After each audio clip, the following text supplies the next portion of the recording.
मागच्या अनेक वर्षांपासून महाराष्ट्रातील स्थानिक स्वराज्य संस्थांच्या निवडणुका रखडलेल्या होत्या। मात्र सप्टेंबर महिन्यामध्ये सुप्रीम कोर्टानं निवडणुकांचं वेळापत्रक जाहीर करून दिलेलं होतं आणि त्यानुसार 31 जानेवारी 2026 पूर्वी महाराष्ट्रातील सगळ्या स्थानिक स्वराज्य संस्थांच्या निवडणुका घेण्याचे निर्देश दिलेले होते। त्यानंतर निवडणुकांची घोषणा देखील सुरू झालेली होती। मात्र असं असताना अनेक ठिकाणं 50% आरक्षणाची मर्यादा ओलांडली असं म्हणत सुप्रीम कोर्टामध्ये याचिका दाखल झालेली होती। त्यामुळे पुन्हा निवडणुकांवरती टांगती तलवार आलेली होती।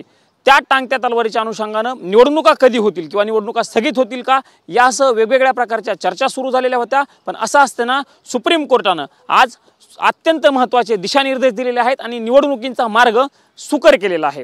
आज सुप्रीम कोर्टामध्ये साधारणतः 25 मिनिटांची सुनावणी पार पडली। त्या 25 मिनिटांमध्ये निवडणुकांचा मार्ग सुकर होत असताना कोर्टानं काय काय निर्देश दिलेले आहे तेच या व्हिडिओच्या माध्यमातून आपण समजून घेणार आहोत। नमस्कार, माझं नाव आहे प्रमोद जगताप आणि TV9 मराठीच्या वेब एक्सप्लेनरमध्ये तुम्हा सगळ्यांचं स्वागत आहे।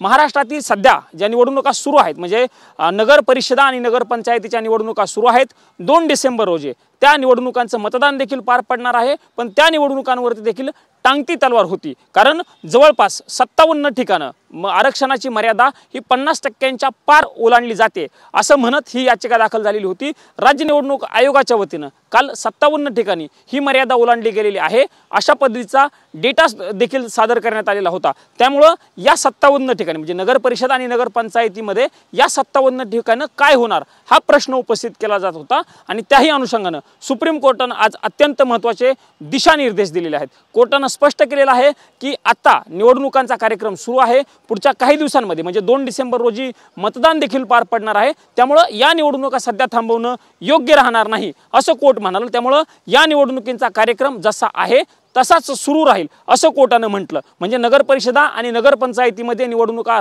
होतील असं कोर्टानं म्हणत असतानाच त्यावरती मात्र कोर्टानं अत्यंत महत्त्वाचं एक विधान केलेलं आहे। कोर्ट म्हणालं की या 57 ठिकाणं ज्या ठिकाणी आरक्षणाची मर्यादा ओलांडली गेलेली आहे त्या ठिकाणी मात्र त्या 57 ठिकाणी आमचा जो अंतिम निर्देश असेल त्या निर्देशाला किंवा आमचा अंतिम निकाल असेल त्या निकालाला या 57 ठिकाणचे उमेदवार हे बांधील असतील असं कोर्टानं स्पष्ट केलेलं आहे। म्हणजे कोर्टानं सांगितलेलं आहे की सध्या निवडणुका होऊ द्या, सध्या निकाल लागू द्या, मात्र 50% मर्यादा ओलांडली गेलेली आहे त्याचं काय करायचं यावरती आपण सविस्तर सुनावणी घेऊ आणि त्या सुनावणीवर मधून जो निकाल येईल तो निकाल या 57 ठिकाणच्या उमेदवारांसाठी बांधील असेल असं कोर्टानं स्पष्ट केलं। त्यामुळे निवडणुका जरी होणार असतील तरी 57 ठिकाणच्या उमेदवारावरती काही प्रमाणावरती टांगती तलवार कायम असणार आहे। खरं तर सगळ्याच निवडणुका स्थगित केल्या जातील का, निवडणुका पुढे ढकलल्या जातील का अशा पद्धतीची वेगवेगळी चर्चा सुरू झालेली होती। मात्र कोर्टानं निवडणुका स्थगितीस नकार देत असताना निवडणुका घ्यायला सांगितल्या। मात्र जी टांगती तलवार काही प्रमाणावरती या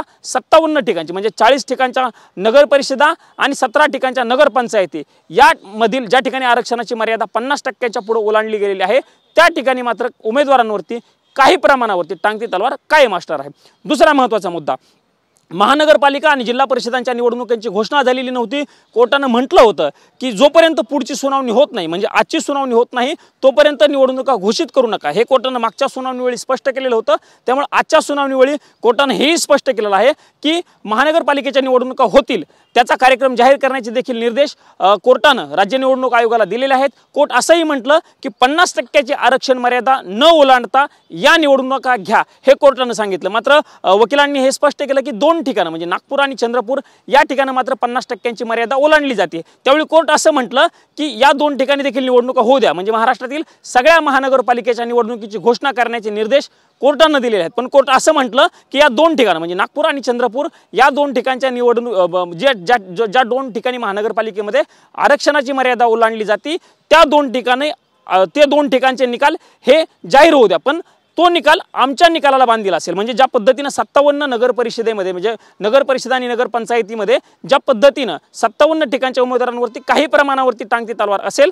तशीच टांगती तलवार नागपूर आणि चंद्रपूर या 2 ठिकाणच्या उमेदवारांवरती देखील असणार आहे। म्हणजे 50% मर्यादा ओलांडली, निवडणुका होत आहेत, मात्र अंतिम निर्णय जो कोर्ट देईल, सुप्रीम कोर्ट जो अंतिम निर्णय देईल तो अंतिम निर्णय या 2 ठिकाणच्या उमेदवारांसाठी बांधील असणार आहे। त्यामुळे त्याही ठिकाणच्या निवडणुकीचा मार्ग कोर्टानं आज सुकर केलेला आहे। तिसरा आणि अत्यंत महत्त्वाचा मुद्दा जिल्हा परिषदांचा। जिल्हा परिषदामध्ये कोर्टानं स्पष्ट केलेलं आहे की 50% मर्यादा न ओलांडता तुम्ही निवडणुका घ्या हे कोर्टानं स्पष्ट केलेलं आहे। पण ज्या ठिकाणी 50% मर्यादा ओलांडते त्या ठिकाणचा निर्णय घेण्याचे आदेश राज्य निवडणूक आयोगाला कोर्टाने दिलेला आहे। पण कोर्टाचं भूमिका ही राहिलेली आहे की 50% आरक्षणाची मर्यादा ओलांडली जाऊ नये। खरं तर 50%च्या अनुषंगाने के कृष्णमूर्ती यांचं जजमेंट आहे की SC ST आणि OBC या 3 ठिकाणचं आरक्षण हे आरक्षणाची मर्यादा ही 50%च्या पुढे जाता कामा नये, हे के कृष्णमूर्ती यांच्या घटनापीठाचा निर्णय आहे। त्यामुळे घटनापीठाचा निर्णय आम्हालाही बदलता येत नाही, हे स्पष्ट मागच्या सुनावणीवर कोर्टाने केलेलं होतं। त्यावेळी तर कोर्टाने गंभीर टिप्पणी केलेली होती,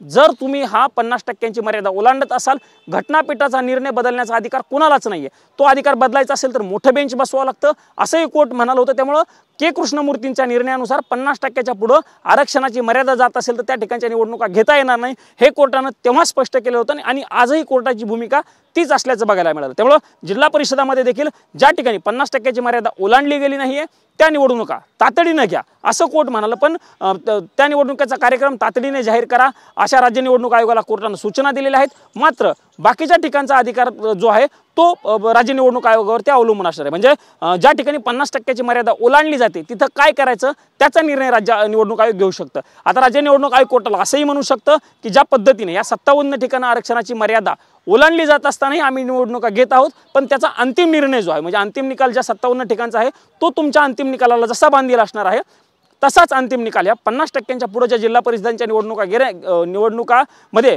50%ची मर्यादा ओलांडली गेलेली आहे त्याही ठिकाणी तो निर्णय लागू राहू शकतो। अशा पद्धतीची एक भूमिका राज्य निवडणूक आयोग घेऊ शकतो किंवा राज्य निवडणूक आयोग असंही म्हणू शकतो की फक्त 50%च्या आतल्याच निवडणुका आम्ही तातडीने घेत आहोत, बाकीच्या निवडणुका मात्र पुढच्या सुनावणी म्हणजे 21 जानेवारी 2026 रोजी जी सुनावणी होणार आहे त्या सुनावणीच्या नंतर आम्ही घेऊ, हेही पर्याय राज्य निवडणूक आयोगाच्या समोर आहे। त्यामुळे जिल्हा परिषदांच्या बाबतीत मात्र निवडणुकीचा निर्णय हा राज्य निवडणूक आयोगाला घ्यायचा आहे। आता महानगरपालिका 2च महानगरपालिकेमध्ये आरक्षणाची मर्यादा ओलांडली गेली, 57 नगरपरिषद आणि नगरपंचायतांमध्ये आरक्षणाची मर्यादा ओलांडली गेली, पण जिल्हा परिषदांचा डेटा मात्र अजून समोर आलेला नाहीये।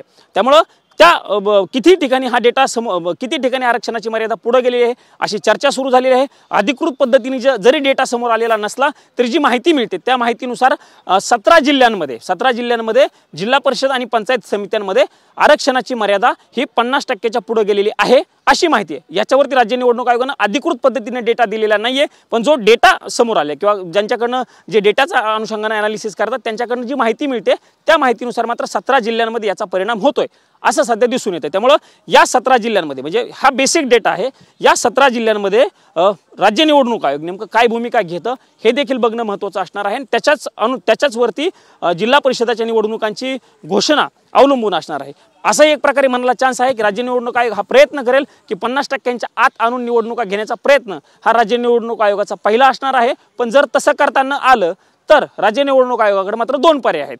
57 ठिकाणच्या निवडणुकांप्रमाणे निवडणुका घ्यायच्या, पण निर्णय मात्र सुप्रीम कोर्टाच्या अंतिम निर्णयाला बांधून ठेवायचा किंवा 21 जानेवारी 2026 पर्यंत त्या निवडणुकांची घोषणाच करायची नाही आणि कोर्टाचा 21 तारखेला जो निर्णय येईल त्यानंतर मात्र त्या निवडणुकांची घोषणा करायची, हाही एक पर्याय खरं तर राज्य निवडणूक आयोगाच्या समोर असू शकतो। कोर्टाची आजची भूमिका होती की निवडणुका झाल्या पाहिजेत, कशा पद्धतीने निवडणुका होतील, पुढे निवडणुकाचं काय करायचं हे पुढे ठरू, पण निवडणुका झाल्या पाहिजेत ही कोर्टाची आजची भूमिका होती आणि त्याच अनुषंगाने सगळा युक्तिवाद आजच्या कोर्टाच्या सुनावणीमध्ये झाल्याचं आपल्याला बघायला मिळालं। दुसरा महत्त्वाचा मुद्दा आहे की 21 जानेवारी 2026 रोजी आता पुढची सुनावणी होणार आहे, त्या 21 जानेवारीच्या सुनावणीमध्ये नेमकं काय होणार आहे, 2 मुद्दे होणार आहेत की बांटिया आयोगाची वैधता काही आहे, बांटिया आयोगाच्या वैधतेवरती देखील या वेळी सुनावणी होईल। 3 न्यायमूर्ती त्यावेळी बसतील सुनावणीसाठी आणि बांटिया आयोगाच्या अनुषंगाने त्यांच्याकडनं निर्णय दिला जाईल। आणि दुसरा महत्त्वाचा मुद्दा आहे की 50%च्या आरक्षणाची मर्यादा ज्या स्थानिक स्वराज्य संस्थांच्या निवडणुकांमध्ये ओलांडली गेलेली आहे त्या स्थानिक स्वराज्य संस्थांच्या निवडणुकीच्या अनुषंगाने देखील कोर्ट काहीतरी निर्णय देईल। म्हणजे 21 तारखेची सुनावणी तर अत्यंत महत्त्वाची आहेच, पण तोपर्यंत मात्र निवडणुका ज्या रखडलेल्या होत्या त्या निवडणुका कोर्टाच्या निर्देशानुसार होणार आहेत। खरं तर मागच्या काही वर्षांपासून अनेक ठिकाणच्या निवडणुका झालेल्या नाही आहेत, अनेक ठिकाणी प्रशासक बसवलेले आहेत, पण प्रशासक बसवलेले असतानाही निवडणुका झाल्या पाहिजेत ही कोर्टाची भूमिका होती आणि म्हणूनच कोर्टानं आज एक मध्यबिंदू काढत किंवा तोडगा काढत निवडणुका घेण्याचे अधिकार जरी दिलेले असले तरी अंतिम निकाल मात्र आपल्या हातात ठेवलेला आहे। त्यामुळे 21 जानेवारी 2026च्या सुनावणीमध्ये काय होतं हे बघणं महत्त्वाचं असणार आहे, पण तोपर्यंत काही प्रमाणावरती दिलासा मिळालेला आहे असं म्हणत असताना काही ठिकाणच्या उमेदवारांवरती ज्या ठिकाणी 50%ची आरक्षण मर्यादा ओलांडली गेलेली आहे त्यांच्या डोक्यावरती काही प्रमाणावरती टांगती तलवार अजूनही कायम आहे असं आपल्याला एक प्रकारे म्हणावं लागणार आहे.